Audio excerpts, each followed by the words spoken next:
It's the Brad and John Show. Brad and John Show for the third day to September. It is a Wednesday, hump day, as Shell used to say. And this is the B block, the Bravo block. And John, what do we do in the Bravo block? It's time for Brad's Top 3. It's time for Brad's Top 3. It is, and John does it so well. Every time I hear you do that, when I play it back, it cracks me up. But he doesn't do it twice. My girls do. Okay, we ready for number 3, John? Yeah, give it to us. It's number 3. The narco boat blow up. I have a problem with this, John. Yesterday, are you familiar with this thing? Wait, what are we talking? What's the narco boat blow up?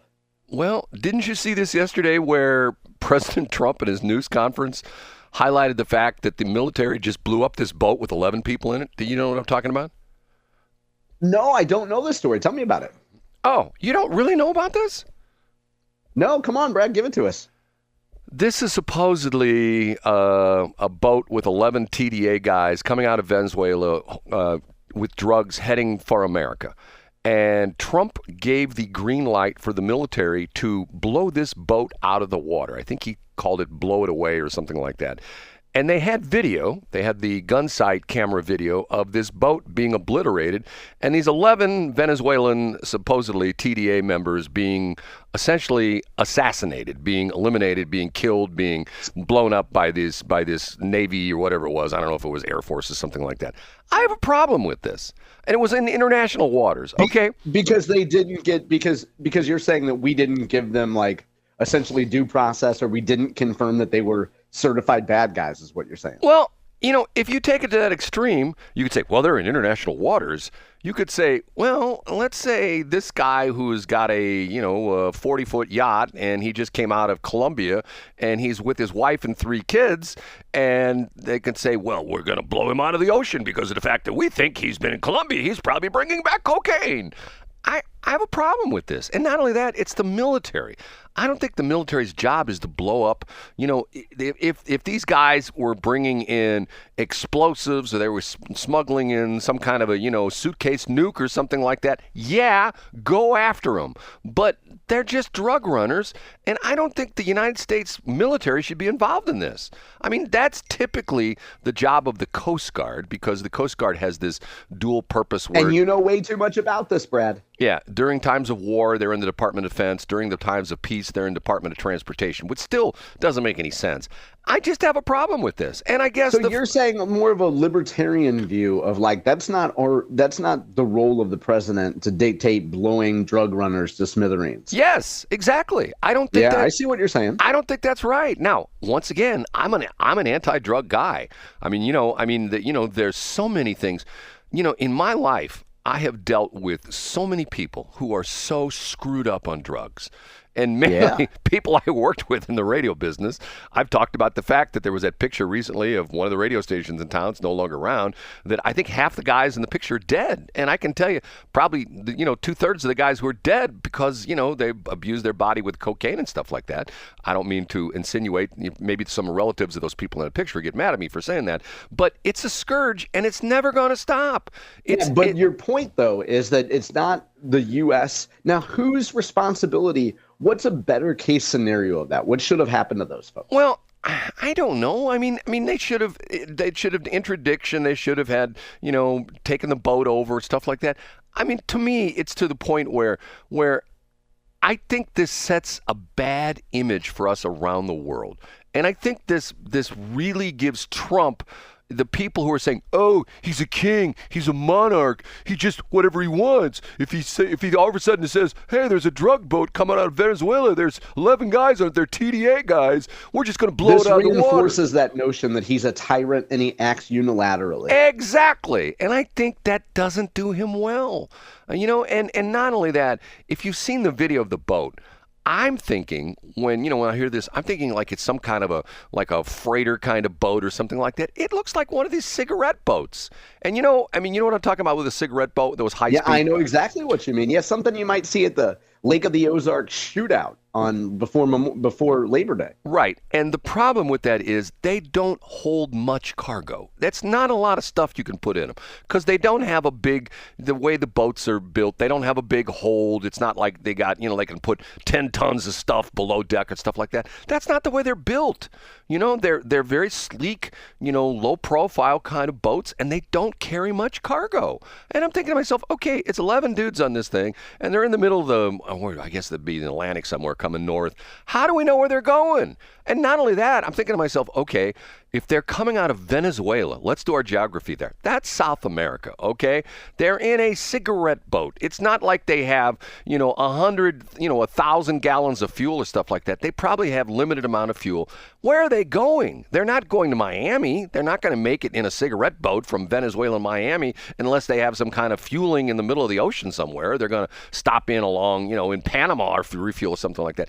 I just think it was, to me, it was just like, okay, bad image, don't like it, have a problem with it. That's my issue with it. Thanks for smarting me up about that, Brad. I missed that yesterday. No, it's just one of those things. And he talked about it in his press conference, and the video's out there. You can see it, and you can see the gun sight video, and you can see the boat flying along, and all of a sudden, boom, it's a big explosion. It's like, it sort of reminded me of, what? There probably people are going to come out and say, it was probably natural gas in that boat that did it.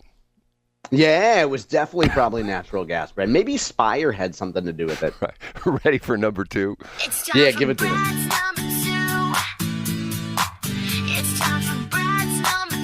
You just mentioned North County, Spire, the explosion up there. I saw an article yesterday which bothered me. God, this stuff bothers me. This is my problem. I should have the I don't give a poop attitude. Yeah, you shouldn't. You definitely care too much. So what bothered you about this, Brad? What was the story about, and where was it from? On STLPR, it showed a bulldozer smashing houses in North County. Did you see this story? Yeah, so this is a completely separate story from the explosion, right? Yes, this is nothing to do and with this is in Castle Point, so we Right. should make sure this is a completely different story. I had friends that lived in Castle Point.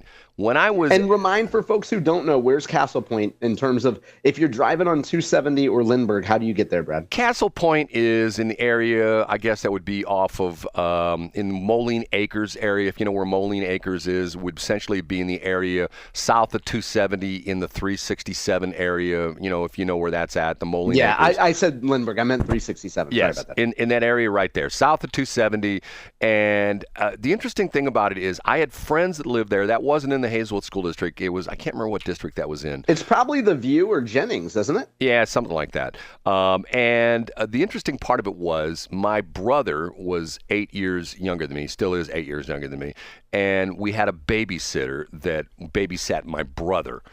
Because he was, a little guy, and sometimes my mom would take me and my sister out because we were older, and we had the babysitter who would babysit. I can still remember her name. We called her last name was Elert, E-L-E-R-T. We called her Mrs. Elert. That's what we called her, and she lived in Castle Point. And the deal was she didn't have a car, so my mom had to go pick her up, and we lived, not too far from there, down 367. We lived north of 270. You know where I'm at, Claudine. You know that whole area, right where you went to high school. I know, yeah. It was like maybe 6 or 7 minute drive down to Moline Acres, and we picked her up and at the beginning of the session, and we dropped her off, and she lived in Castle Point. Nice little house, very small little house, very nice little house, nice little area. Now they're running bulldozers through it. I don't get it.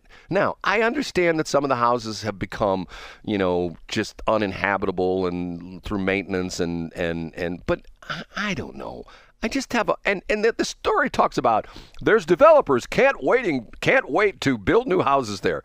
John, tell me who that developer is. I want to know who that developer is. You know what I mean? I want to know. Yeah, I can't imagine. I can't imagine anyone realistically thinking they're going to build in that area. But it's one of those things where, you're a North County guy. I'm a North County guy. I somehow find it's sad to see the area that I grew up in, that I had friends, just like I talk about the fact I had friends that lived in Ferguson. I spent time in Ferguson with friends of mine. I hate to see all this stuff happen. And yeah, I know. And progress is hard sometimes, Brad. Well, and I would think that probably before you were a youngster, there were probably people that grew up in Baden. Let's just talk about me. And I won't go back to the 1930s when you were born. But there were probably, I grew up in the 80s, and there were probably old men that stood around and saying, in my day, Baden was great, and there were a lot of stuff, and now everything's changing, and they're tearing it down. And sometimes you got to have progress. And Wentzville was just a bunch of farms, and nobody lived out there. Nobody lived in O'Fallon. Nobody lived in Cottleville. And now we have progress, and people move to clean, safe, comfortable, very beautiful areas, Brad. And that's just progress. I say, but and maybe in Castle Point, they can put a park, Brad. I say this again. People talk about how great Europe is. You go to Europe, there are people living in houses that are hundreds of years old. And it's just like some of the stuff that goes on around here, tear down this building. I still, every time I'm in West County, down there at Clayton and Clarkson Road, every time I'm there, I think to myself, where the Lifetime Fitness is, I taught a class at the time. Florissant Valley St. Luke's Community College had a wing of a new building out there at Clayton Clarkson Road that was the Frucon building. And we had part of that was the West County campus of St. Louis Community College. And that building's been torn down for like 20 years. I think isn't it awesome? And think of the fact that you get rid of a decrepit, old, stupid building that Brad used to teach in. And now you have a Lifetime Fitness. Now you have great areas that actually generate meaningful revenue, Brad. Isn't it wonderful? John, it was 10 years old when they tore it down. It was a 10-year-old. Well, that's progress, right, It was Brad? a 10-year-old building. And these people talk about, oh, Europe's so wonderful. Things are old. Matter of fact, if you listen to Armstrong and Getty, Joe Getty is just coming back from England talking about all the buildings and stuff like that. Ancient building, hundreds and hundreds of years. Some of these buildings are thousands of years old. I know. Isn't it great to be in a building that isn't fitted for air conditioning or heating? It's wonderful, Brad. John, you know what? I'm going to call you something, and you're going to not be wild about this. I'm ready. You're a progressive because of the fact Thank you, Brad. I appreciate that. Yeah. In fact, though, sometimes I try to be a little more conservative. I go buy old lawnmowers that catch on fire and actually burn my skin. That old stuff's great. I don't know why people throw it away. I got 3 seasons out of it before it burnt up, John. Okay, let's go with number 1. And now, big finish, Brad's number. I was going to talk about the special session, but I will mention one thing that on Twitter I saw my buddy Ricky Schroeder's post. And Ricky Schroeder has his own letterhead. Have you seen this? That when he puts stuff on with the... Yeah, probably. I think that he's, respects the idea of he wants to have his logo on stuff. Sure, yeah. But it's not the state of Missouri logo. It's the Freedom Caucus logo, okay? Yeah, they've had a logo for a while, Brad. Catch up. I have a problem with that. I really do. But, he's willing. He's more than willing to try to join the Super Freedom Caucus, but he won't make it like nobody will. Okay. That was really funny last week with Bill Eigel, by the way. I love the fact that, live on air, you debuted another one of your domains. I thought that was really funny, Brad. Did you? Well, yeah, I really liked it. I think he got pissed at me, to tell you the truth, because no, he didn't. Now, you don't do one of your Brad things where you read people's minds and assume you know what they think. Well, I just got a text from him yesterday. Say, Brad, I'm coming after you. That's what it said. Oh, yeah, there you go. He's coming after you, Brad. He wants to join the Super Freedom Caucus. And I'll point out, again, that my favorite part of the website is, it's a Brad Hildebrand special when caucus is spelled incorrectly. It's not spelled incorrectly. Brad, if you scroll down, in the domain name, it's spelled correctly. Yeah. And then in the body of the website, you spell caucus wrong. I took a screenshot of it. Where?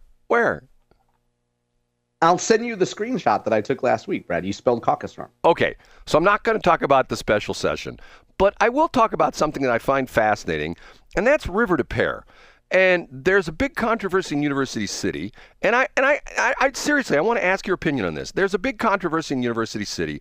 There's an area, I don't know how large it is, but it's apparently a wooded area that's all natural, and there's no development or anything like that. Been like that for a long time. I think it's part of a cemetery that the cemetery's selling part of their that they're not using. It's not a place where people are buried, but it's part of the cemetery, and they're selling it off to a developer, and it's near River to Pear. And yes, Brad's had his little history lesson, and I trip up everybody when I ask this, when I say, hey, where does River to Pear start? And people go, I don't know.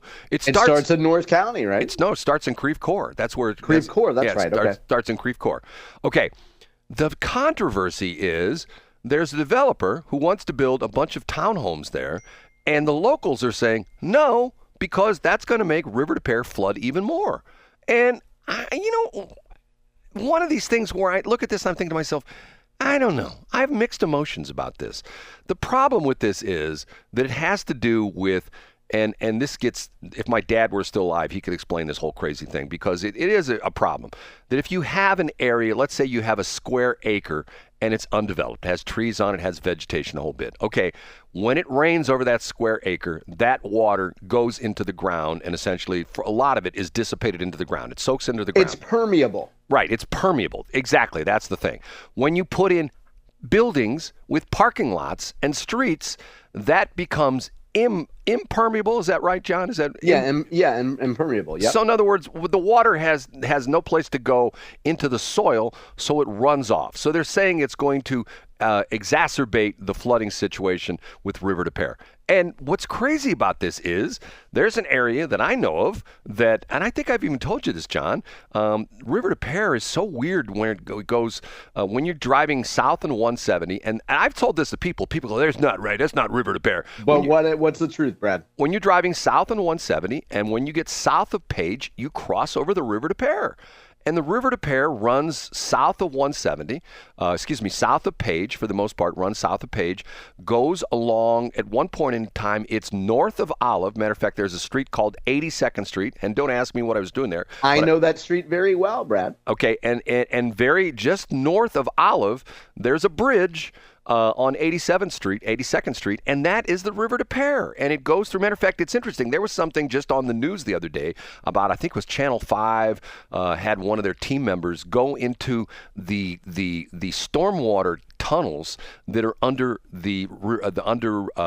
Forest Park. River to Pear is essentially a creek most of the time until it gets in through U City. At one point in time in U City, it goes in a great big, I guess you'd call it like a tunnel or something like that, a culvert or something like that. A culvert, yeah. And it goes underneath Forest Park, which was interesting because that was essentially something that happened in the World's Fair, because the River to Pear used to be open in Forest Park in Missouri. Okay, go ahead. And then it comes back out of the underground way and goes through South City, and then it becomes that big ditch. My son lives right up the street from it.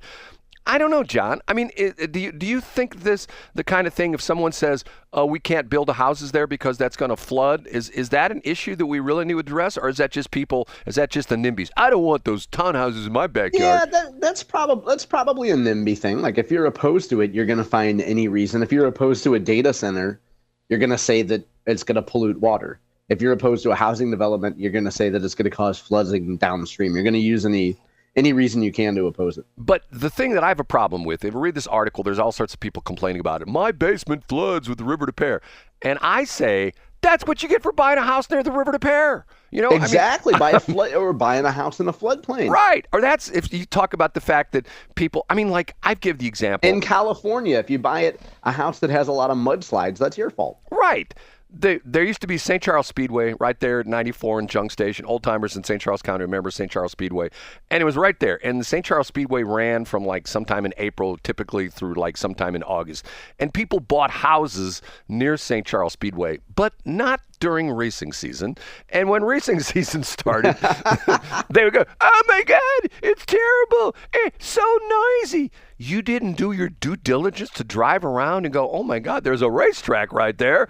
I bet you that gets noisy. Or that'd be like somebody saying, oh, I bought a house in Bridgeton and I can hear the F-18s take off. It shakes my house. Guess what? You live near an airport and they have military flights. And not only that, where do you think those planes are made? On the north side of the airport. And guess what? They test fly them out of the airport and they fly them back in and out when they get done building them. It's noisy up there. You know what I'm saying? It's like it'd be like buying land as a farmer near a radio transmitter and complaining because an old guy's screaming when he catches on fire. John, can I tell you a story about that? You can, but it's 7:41, and I think your GPS is telling you that we need to go to break. Okay. I may get in trouble for telling the story. Yeah, good. Well, ever the more reason, Brad. Okay. We'll do it in the next break, okay? I'm going to decide over the next couple minutes if I want to tell this story. Okay, you'll find it interesting. Okay,